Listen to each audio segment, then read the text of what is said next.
이렇게 목요 여성 예배에서 말씀을 전할 수 있는 이렇게 은혜를 허락하신 하나님께 감사드리며 또한 이미랑 목사님께 기회를 주심에 참 감사드립니다. 오니까 참 좋습니다. 이렇게 너무 따뜻하고 너무 좋고 이렇게 너무 이렇게 마음에 하나님의 은혜가 덮는 듯한 그런 마음을 느끼게 됩니다. 우리 옆에 있는 분들에게 이렇게 인사해 보시고 우리 함께 말씀을 나눴으면 좋겠는데요. 아름다움이 죄라면, 우리 옆에 있는 분들에게 한번 해보시겠어요? 아름다움이 죄라면 당신은 사형입니다. 얼마나 아름답고 이렇게 예배를 사모하는 이 마음들이 얼마나 하나님 보시기에 아름다울까 하는 그런 마음이 들었습니다. 오늘 하나님께서 우리에게 주시는 말씀은 데살로니가후서 1장입니다. 데살로니가후서 1장 3절부터 5절까지의 말씀을 우리 한 목소리로, 짧은 구절이기 때문에 한 목소리로 함께 읽도록 하겠습니다. 함께 읽겠습니다. 시작. 형제들이여, 우리는 여러분으로 인해 하나님께 항상 감사하지 않을 수 없습니다. 이렇게 하는 것이 마땅합니다. 이는 여러분의 믿음이 점점 자라나고 여러분 모두가 각자 서로에게 나타내는 사랑이 풍성하기 때문입니다. 그러므로 우리는 여러분이 당한 모든 핍박과 환난 가운데 보여준 여러분의 인내와 믿음으로 인해 친히 하나님의 교회들 가운데 자랑합니다. 이것은 여러분을 하나님 나라에 합당한 사람들이 되게 하시려는 하나님의 공의로우신 심판의 표입니다. 그 나라를 위해 여러분도 고난을 받고 있습니다. 아멘. 신앙생활을 하다 보면 가장 큰 고민거리와 가장 해결되지 않는 문제, 확실하게 풀리지 않는 문제가 한 가지를 뽑고자 한다면 그것은 왜 하나님께서 우리에게 고난을 주시는가 하는 문제일 것입니다. 하나님을 믿으며 살아가는 삶의 시간들 속에서 우리에게 주어지는 고난의 시간을 바라보며 하나님의 사랑을 느낄 때도 있지만 도대체 이해할 수 없을 때가 많습니다. 그리고는 우리는 스스로 이렇게 생각을 하곤 합니다. 이유를 알 수 없지만 분명 유익이 있을 것이라고. 분명 그렇습니다.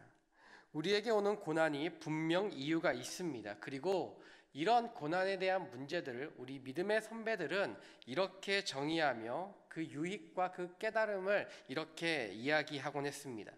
C.S. 루이스는 고통의 문제라는 책에서 이렇게 이야기를 했는데요. 사람에 따라서 무서운 일이 일어나기 전에는 하나님께 귀를 기울이지 않는 습성들이 남아있다. 그러므로 고통이라는 것은 귀머거리에게 알아듣도록 하는 하나님의 확성기이다. 하나님께서 고통의 문제를 통해서 내가 너에게 이야기할 것이 있다라고 크게 말씀하신다라는 것입니다. 그런가 하면 파스칼이라고 하는 사람은 또한 이렇게 이야기를 했습니다. 당신을 섬기라고 내게 건강을 주셨지만 나는 세상을 위해 전부 다 써버렸습니다. 이제 나를 일깨워 주시려고 나에게 병을 주셨습니다. 하나님께서 고난을 주신 목적과 이유가 하나님의 음성을 듣게 하기 위해서, 그리고 깨달음을 허락하기 위해서 하나님께서 고통과 고난을 그들의 인생 가운데 주셨더라고 고백하는 삶의 입술들을 볼 수 있습니다. 누군가에게는 육체적인 어려움으로, 누군가에게는 재정적으로 또는 관계적인 깨어짐으로 인해 다양한 모습을 띤 채 다가오는 고난과 고통의 문제들 앞에서 우리의 삶의 모습들은 어떻게 살아내고 있으십니까?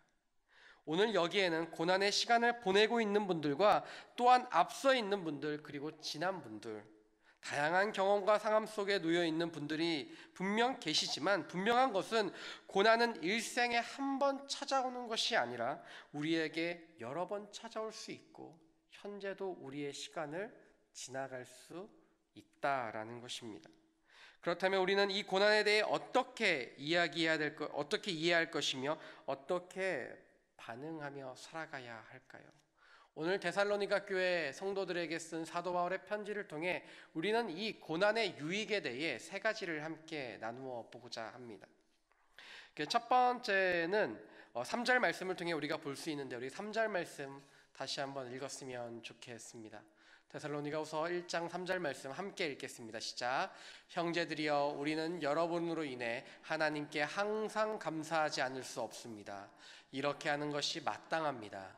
이는 여러분의 믿음이 점점 자라나고 여러분 모두가 각자 서로에게 나타내는 사랑이 풍성하기 때문입니다. 아멘. 첫 번째, 우리가 고난을 통해 볼 수 있는 것은 무엇이냐면 고난을 통해 믿음이 성장한다라는 사실입니다. 사도 바울은 데살로니가 교회의 믿음의 성장으로 인하여 하나님 아버지께 감사할 수밖에 없다라고 고백하고 있습니다. 믿음을 포기하기 쉬운 상황에 데살로니가 교회는 놓여져 있었습니다. 사도 바울이 복음을 전하면서 가장 어렵고 복음을 전하는 것조차 허락되지 않았던 지역이 가장 극심하게 박해를 받고 환난을 당하고 핍박을 받은 곳이 데살로니가 지역이었습니다. 그 도시에서 쫓겨나듯이 도망가던 사도 바울이 그들에게 몇몇이 복음을 받아들여 세운 교회가 데살로니가 교회였는데, 그렇다라고 한다면, 사도 바울조차 그렇게 고난과 환난과 핍박 가운데 있었다라고 한다면 그곳에나마 하나님을 향한 믿음을 지켜나가던 데살로니가 성도들은 얼마나 더 힘들고 어려운 삶을 살아가야만 했을까요?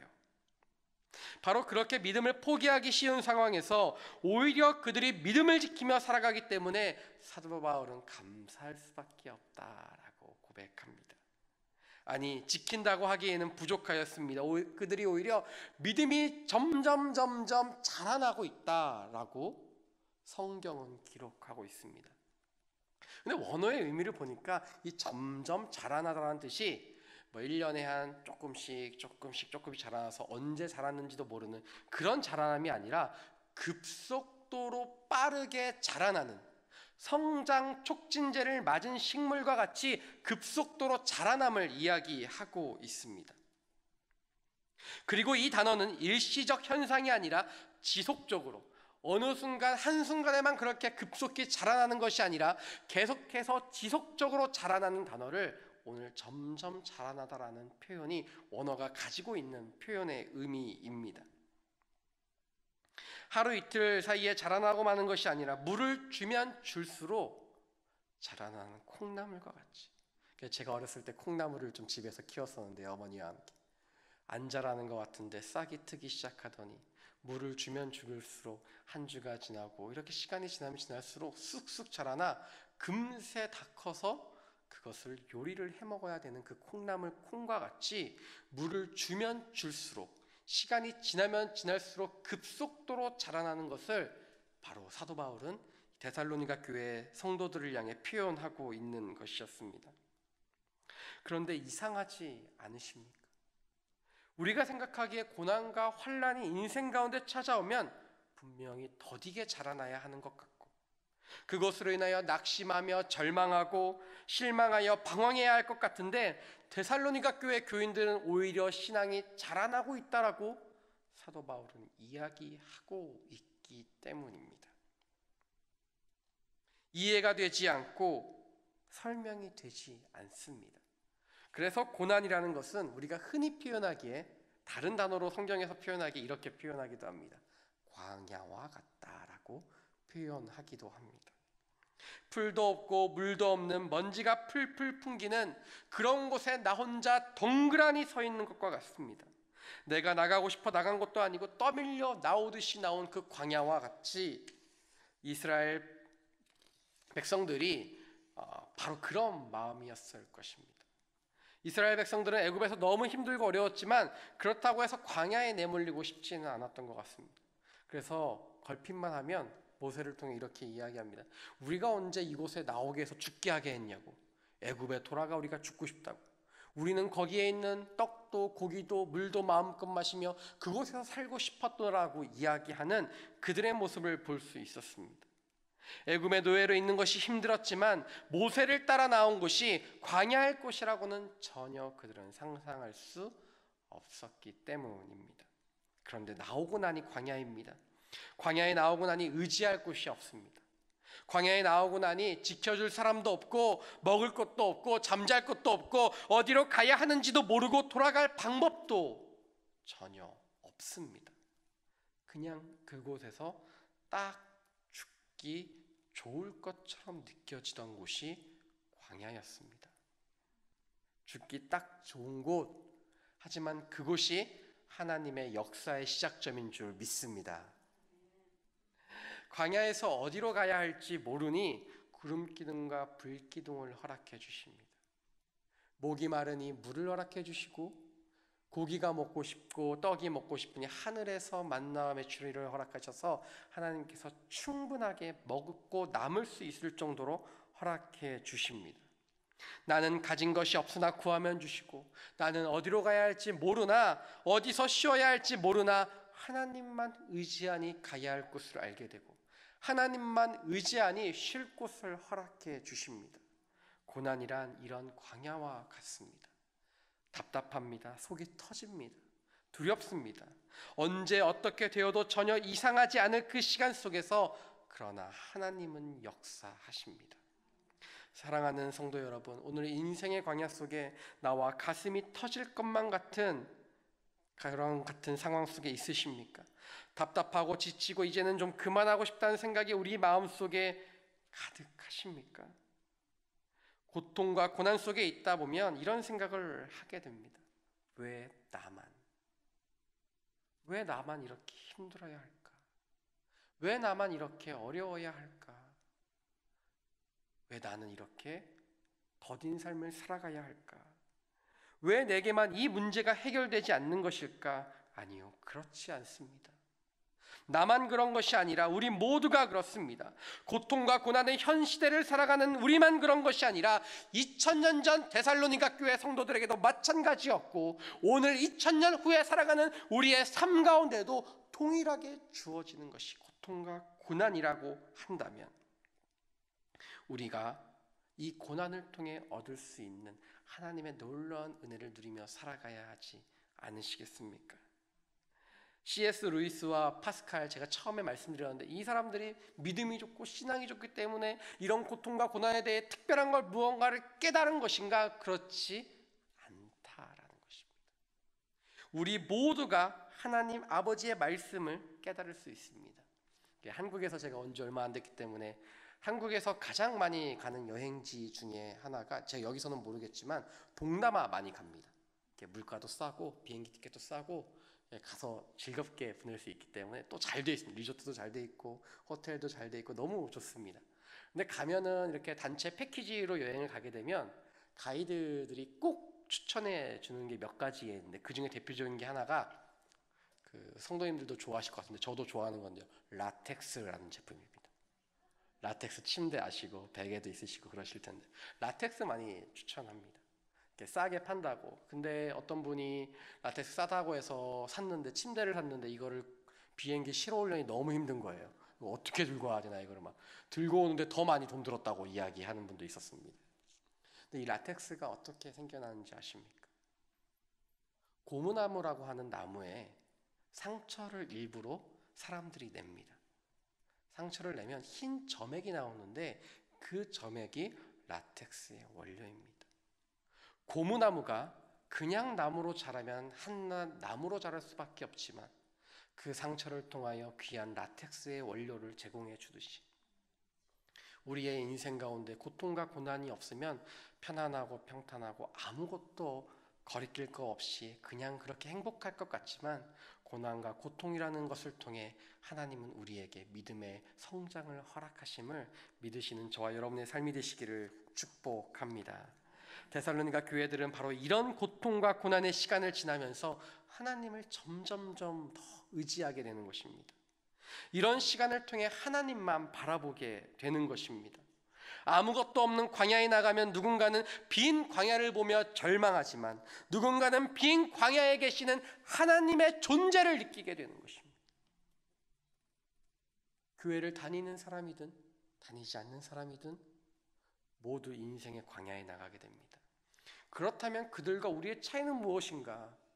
우리는 그 광야에 나가서 하나님의 임재하심과 역사하심과 하나님의 은혜를 경험하는가 한다면, 하나님을 모르는 사람들은 그곳에서 절망과 좌절과 슬픔과 낭만과 낙심만을 경험하게 된다라는 사실입니다. 사랑하는 성도 여러분, 고통과 고난의 시간 속에서 기억해야 할 것은 왜 나만 상처와 아픔에 놓여 있어야 하는가가 아닙니다. 우리에게 중요한 것은 고통과 고난은 누구에게나 다 찾아오지만 내가 이 시간을 통해서 무엇을 바라보며 하나님이 내게 무엇을 말씀하실까를 더욱더 듣고 그 세밀한 음성 가운데 우리를 노출시키는 것이 더욱 중요한 것입니다. 고통과 고난을 생각하면, 그것만 바라보면 블랙홀에 빨려 들어가듯 나는 그 문제로부터 자유로울 수 없고 헤어나올 수 없습니다. 하지만 그 고통과 고난 속에서 눈을 들어 하나님을 바라보는 것입니다. 그러면 보일 것입니다. 어느샌가 다가와 구름기둥과 불기둥으로 나를 인도하시고 그 섬세한 손길로 나를 만지시는 하나님 아버지의 손길이 오늘 저와 여러분의 인생 가운데에도 함께 하시는 줄 믿습니다. 우리가 4절 말씀을 함께 읽었으면 좋겠는데요. 함께 4절 말씀을 읽고 두 번째 함께 나누도록 하겠습니다. 함께 읽겠습니다. 시작. 그러므로 우리는 여러분이 당한 모든 핍박과 환난 가운데 보여준 여러분의 인내와 믿음으로 인해 친히 하나님의 교회들 가운데 자랑합니다. 아멘. 오늘 우리가 이 말씀을 통해 볼 수 있는 두 번째는 고난을 통해 소망의 꽃이 핀다라는 사실입니다. 우리가 읽은 말씀에서 고난이란 표현을 두 가지로 이야기하고 있는데 핍박과 환난입니다. 이 단어를 통해 그들이 얼마나 극심하게 어려웠는지, 그들이 신앙을 지키는 것이 얼마나 힘들었는지를 우리는 상상해 볼 수 있습니다. 오늘 본문에 이 핍박과 환난을 고난이라는 단어를 한 단어로 표현했는데, 핍박이라는 이 단어의 원어는 무엇이냐면 사냥개가 사냥감을 뒤쫓는 모습에서 유래된 단어가 바로 핍박입니다. 사냥개가 사냥감을 놓치지 않기 위해 전속력으로 날카로운 이를 드러내고 달려갑니다. 쫓겨가는 그 사냥감은 얼마나 두렵고 떨리고 무서웠겠습니까? 바로 그런 것과 같이 핍박을 당하는데, 데살로니가 교인들이 핍박을 당하는데 사냥개가 자신들을 쫓아오듯이 그런 두려움과 힘듦과 어려움 속에, 극심한 스트레스 속에 그들은 신앙생활을 하고 있었던 것입니다. 또한 환난이라는 단어는 외적인 고통과 어려움만을 이야기하는 것이 아니라 내적 고통까지 수반하는 단어입니다. 데살로니가 교회인들이 외적으로도 어려움을 당하고 있었지만 내적으로도 얼마나 어려움 속에 갈등과 스트레스가 많았는지를 알려주는 것이죠. 그래서 핍박과 환난이라는 것은 우리의 몸과 마음을 쉽사리 지치게 하고는 합니다. 그래서 이런 어려움이 우리의 삶 속에 찾아오면 우리의 마음은 어떻습니까? 빨리 도망가고 싶습니다. 벗어나고 싶습니다. 이런 마음은 당연한 것일 것입니다. 사람이라면 어느 누가 힘듦과 어려움 속에 있기를 원하겠습니까? 그런데 오늘 본문을 보면 별로 마음에 들지 않는, 믿음으로 은혜로 바라보면 너무 좋은 단어이지만 핍박과 환난 가운데 있는 사람들에게는 잘 용납되지 않는 단어 하나가 나오게 됩니다. 그 단어는 바로 인내라는 단어입니다. 참고 견디다라는 뜻을 가지고 있습니다. 핍박과 환난으로부터의 인내, 이 단어는 어쩌면 우리의 마음 가운데 참 무겁게 다가올지도 모릅니다. 이 단어가 무겁게 느껴지는 이유가 무엇인가? 크리스천들이 무겁게, 제가 한번 생각을 해봤어요. 왜 나가 무겁게 느껴지지? 꼭 이렇게 해야 하는 것 같아서입니다. 무슨 말이냐면, 교회에 다녀보신 분이라면 고통과 환난 이런 것들을 인내해야 된다는 것을 너무 많이 들었습니다. 고통과 환난 다가오고 힘들고 어려울 때 인내해야 되는 거 너무 잘 알고 있기 때문에 웬만한 고통과 힘들고 어려운 것들은 남들에게 잘 이야기하지도 못하고 그냥 견뎌야 되는구나, 그냥 또 이 시간을 지내야 되는구나, 그렇게 생각이 들 수도 있습니다. 그런데 이 인내하고 기도해야 되는 사실 우리가 다 알고 있지만, 그래서 또 한편으로는 참 마음이 어렵고 싫기도 합니다. 교회를 떠나는 것이 쉽지 않습니다. 차마 떠날 수는 없으니 예배엔 나오지만 기도가 되지 않습니다. 기도하고 싶지 않을 때도 있습니다. 그냥 하나님만 원망스럽고 지쳐있는 상태로 와서 멍하니 있다가 가는 경우도 생기게 됩니다. 그런데 데살로니가 교인들은 어떻게 이 고통과 환난과 핍박으로부터 인내를 해 나갈 수 있었을까요? 오늘 본문의 인내라는 단어는 이런 뜻을 가지고 있습니다. 자신에게 일어나는 일을 용납함으로써 참다. 그냥 참는 게 아니라 용납함으로써 참다라는 뜻을 가지고 있습니다. 즉 그들은 자신들에게 일어나는 핍박과 환난을 하나님의 허락하에 일어나는 일로 받아들이며 묵묵히 참았다는 것이죠. 이 일들이 하나님으로부터 오지 않았으면 분노하고 분개하며 스트레스 받고 병이 나든지 싸우든지 분풀이를 하든지 무엇을 어떻게 외적으로 표현했겠지만 그들이 그렇게 하지 않으면 무엇인가 하나님이 우리에게 이 핍박과 환난을 허락하셨다라고 굳건히 믿고 있었기 때문입니다. 하나님이 허락하셨기에 그것이 힘들고 어려운 일이라 할지라도 살아내는 것입니다. 데살로니가 교인들의 핍박과 환난은 내적인 이유나 가정의 문제에 있지 않았습니다. 외부적인 문제였습니다. 신앙을 가졌다는 이유로 다른 사람들이 그들을 괴롭혔다라는 것입니다. 혹시 이러한 괴롭힘을 당하신 분들이 이 자리에 계십니까? 참 너무 어렵습니다. 저는 독실한 불교 집안에서 태어난 저희 친가 쪽은 지금도 독실한 불교 집안입니다. 굉장히 열심히 허리 디스크 수술을 해도 유명한 절에 가서 아들의 대학을 위해 삼천배를 하시는 고모님이 계시는 집안이 저희 집안입니다.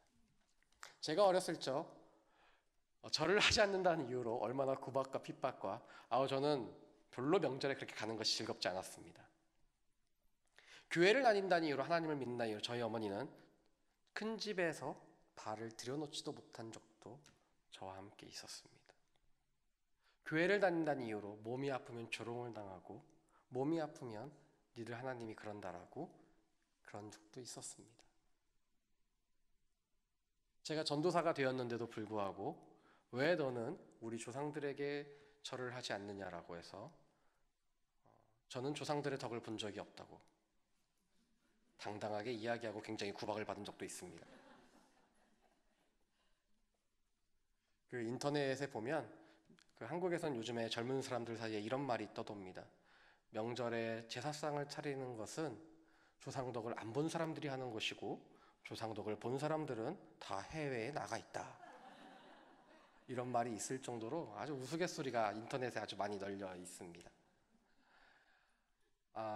너무나도 힘들고 어려워 제가 20대 중반까지 그렇게 핍박과 환난을 당하고 저희 어머니 또한 그랬습니다. 그러나 저희 어머니가 이제 재작년에 소천하시게 되었는데 암투병을 10년을 넘게 하셨습니다. 그런데 이렇게 지금 이렇게 혀를 차시고 걱정해 주시는 마음은 감사하나 그 고통과 고난을 통해 하나님께서 그들 가운데 믿지 않는 친척들 가운데 하나님의 복음의 씨앗이 떨어진 줄 믿습니다. 하나님의 살아계심을 인정하게 되었고 장례 예배를 통하여서 우리 여기 심우하셨던 박종길 목사님께서 이렇게 위로 예배 설교해 주셨는데 그 설교를 통하여 교회에 나가고 싶고 교회에 나간 친척분도 있는 줄 믿습니다. 고통과 고난이 우리에게 영원한 아픔과 슬픔을 가져다 줄 것 같지만 그 고통 가운데 하나님이 피게 하시는 놀라운 소망의 꽃을 우리는 발견하게 될 것입니다. 그래서 팀 켈러는 고통을 말하다라는 책에서 이렇게 이야기하고 있어요. 제가 읽어드리겠습니다. 흙투성임에도 불구하고 하나님이 무조건적인 사랑을 베풀어 주셨음을 알고 있다면 바로 그 하나님이 우리가 혹독한 고통과 괴로움을 겪는 시간 동안에도 삶 가운데 동행하시고 역사하신다는 사실을 자각하게 된다. 우리 곁을 지키실 뿐만이 아니라 우리 안에 머무심을 알 수 있다. 우리는 그분의 지체임으로 우리의 고난을 그분 자신의 아픔으로 여기시는 까닭이다. 우리가 그분의 지체임으로 우리의 아픔이 또한 하나님의 아픔이며 그 모든 것을 상쇄하시며 은혜로 덮으시는 하나님이 우리에게 이미 예비하신 삶의 은혜의 발걸음을 따라가는 줄 믿습니다.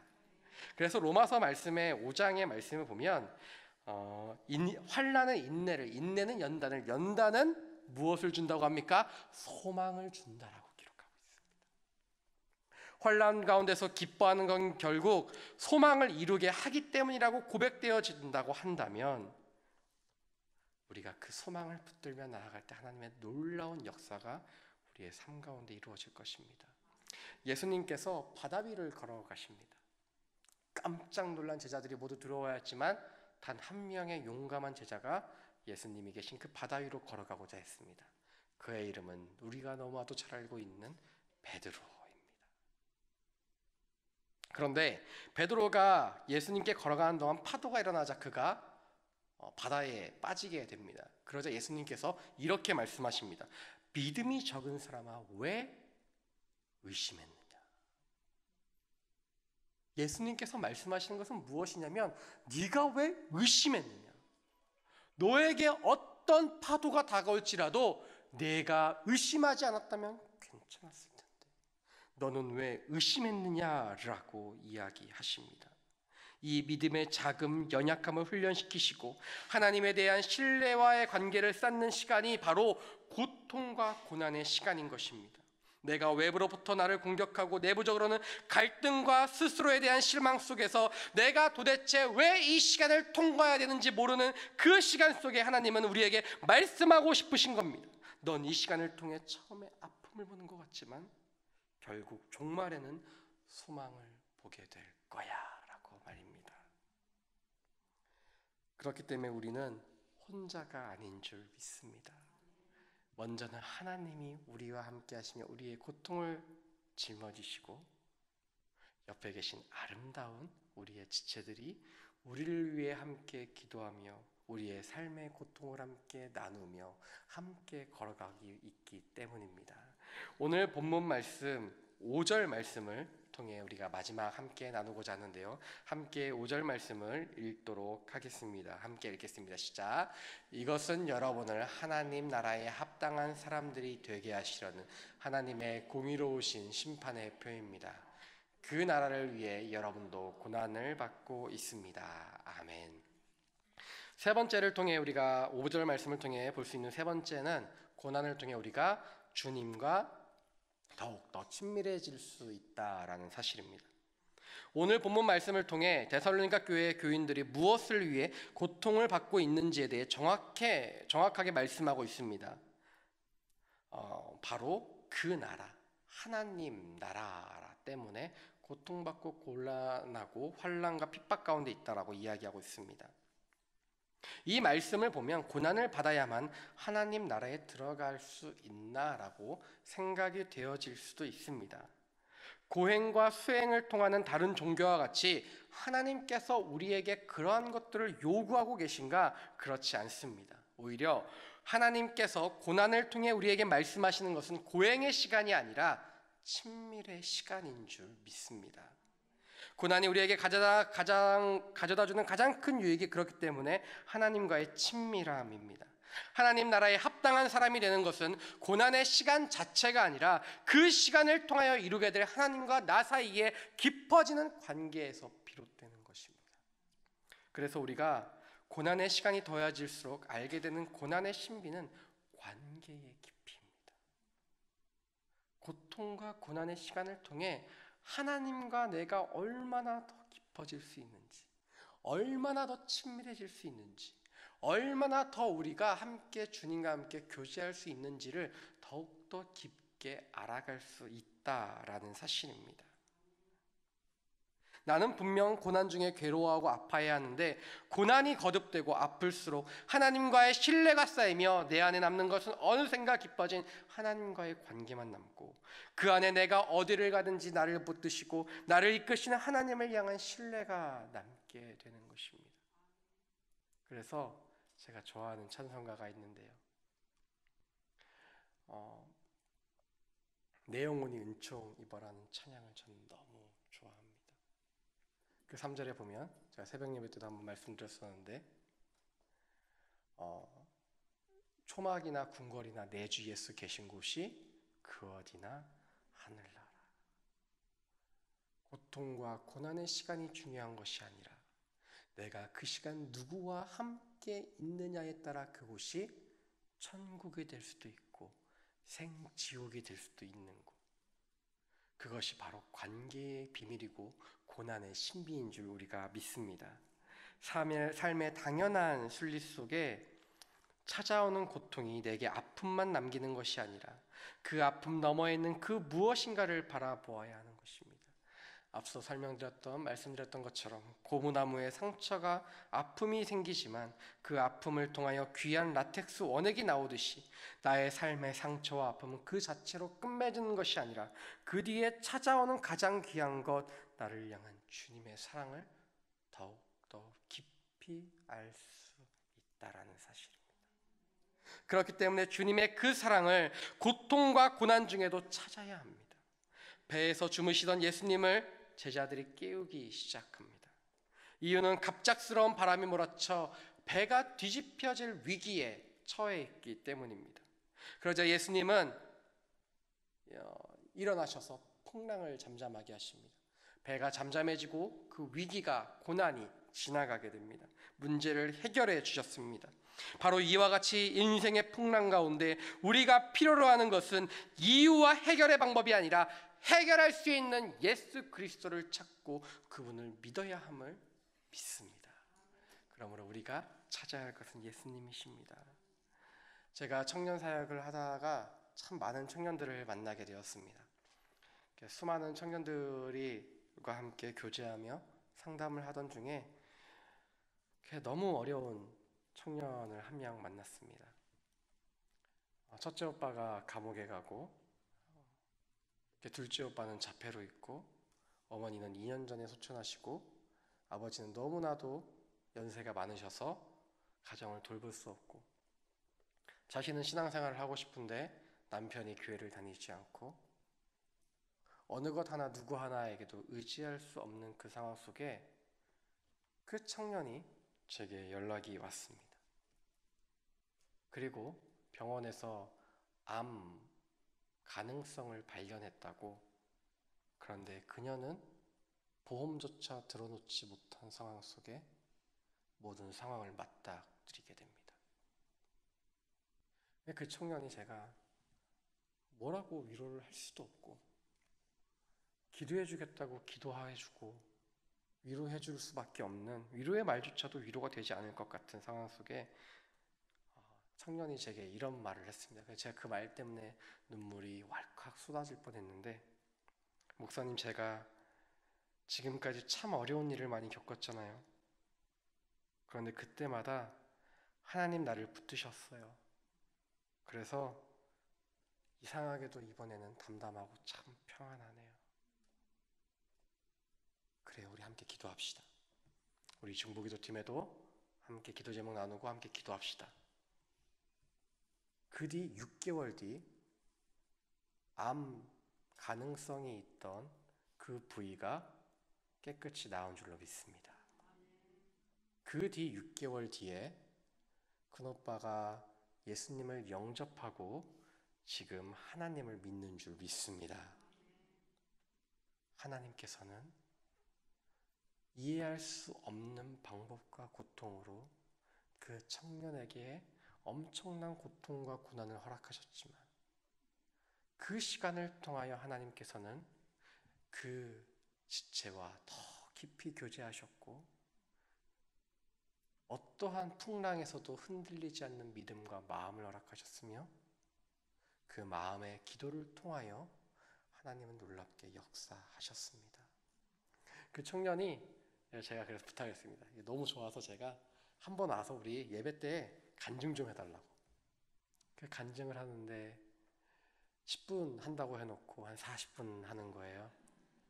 그런데 그 시간이 10분도 안 걸린 것처럼 얼마나 은혜스럽고, 그 청년도 울고 예배드리는 모든 우리 예배자들도 다 울고 하나님의 역사하심과 살아계심, 그 놀라운 비밀을 알게 되며 고통과 고난을 더 이상 힘들게 받아들이지 않고, 힘들지만 이제 함께 기도하자고. 그때부터 문화가 뭐 힘든 거 있으면 저 중보기도팀에 기도 제목 내놔야겠어요. 함께 기도하시죠.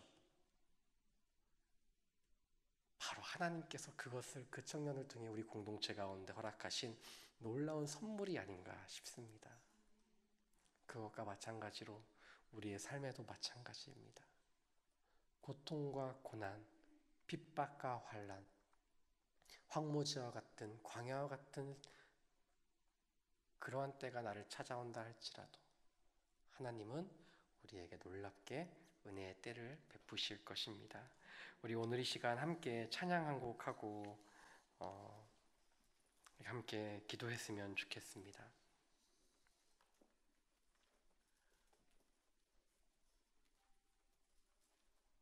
폭풍우가 찾아오더라도 더 이상 문제를 바라볼 필요가 없습니다. 폭풍우를 잠재우시는 예수님을 바라보며 광야에서 먹을 것과 쉴 것과 가야 할 것을 알려주신 하나님을 바라보면 됩니다. 그러한 마음을 담아 우리 함께 찬양의 고백을 드리며 나아갔으면 좋겠습니다. 나의 소망 되신 주, 나의 소망 되신 주, 주님을 바라봅니다. 주를 바라봅니다.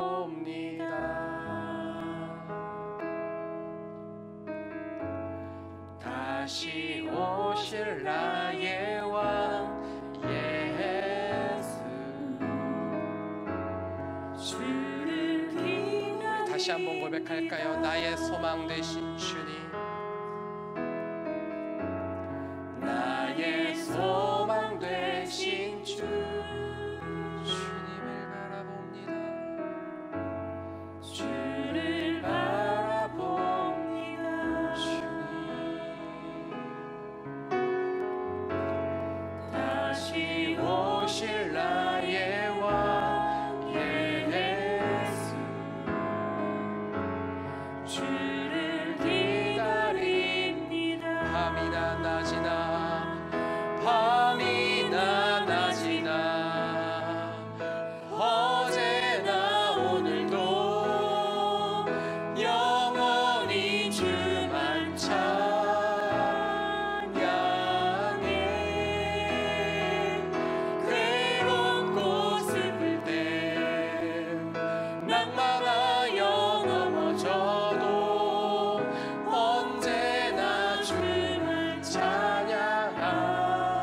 밤이나 낮이나 밤이나 낮이나 어제나 오늘도 영원히 주만 찬양해.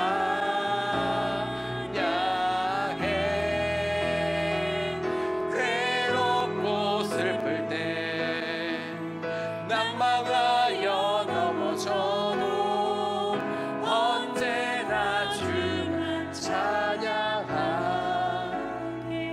오늘 이 시간 우리가 함께 기도하며 나아가기 원합니다. 하나님, 나는 나의 인생만 힘든 줄 알고 내 인생의 여정길만 그렇게 고통스럽고 고난스러운 줄 알았지만 옆에 있는 사람도 힘들었고 우리의 모든 삶이 그렇게 고통과 고난 중에 흘러왔다라고 한다면 주님, 내가 오늘 이 시간 주님 바라보며 간구하는 것은 오직 주님과 더욱더 친밀한 시간을 가지기를 원하며 주님 한 분만을 바라보므로 인하여 고난과 고통의 땅 가운데에 하나님의 소망의 꽃이 피게 하여 주시옵소서. 우리 함께 주의 한 몸으로 기도하며 나아가도록 하겠습니다. 주여